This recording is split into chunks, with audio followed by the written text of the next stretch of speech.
σε διώξουν, αυτό σημαίνει ότι μένεις στο δρόμο. Δεν το ξέρω, ναι. Ίσως μην να φτάσω τόσο χωρίς να κλάψω. Μου γίνει τύχη. Νιώθω ότι προσφέρω, κάνω ό,τι μπορώ και έτσι θα είναι αυτό. Με στεναχωρεί πάρα πολύ να βλέπω Έλληνες να φέρονται άσχημα σε συμπατριώτες τους. Ξεχνούν τις δυσκολίες που πέρασαν κάποτε οι ίδιοι τους. Το εγχείρημα του Παρηγιαννακίδη αποδεικνύει το προφανές, ότι τα μεμονωμένα αυτά περιστατικά εκμετάλλευσης δεν πρέπει να χαρακτηρίζουν το σύνολο της ομογένειας. Διαχειριστής της ομάδας Έλληνες βοηθούν Έλληνες δέχεται καθημερινά δεκάδες εκκλήσεις από νεομετανάστες, ενώ πάνω από 4.500 ομογενείς είναι σε ετοιμότητα να προσφέρουν αφιλοκερδώς όποια βοήθεια χρειαστεί. Διαβάζουμε.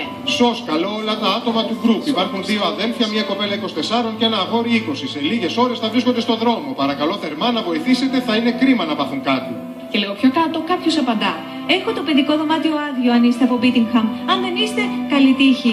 Έχω ζήσει οικογένειες να τους έχει πετάξει κάποιος εστιατόρο στον δρόμο με δύο παιδιά, να έχει κρύο, να τρέχουμε, να προσπαθούμε να τους βολέψουμε σε κάποιο σπίτι, να μην κρυώσουν.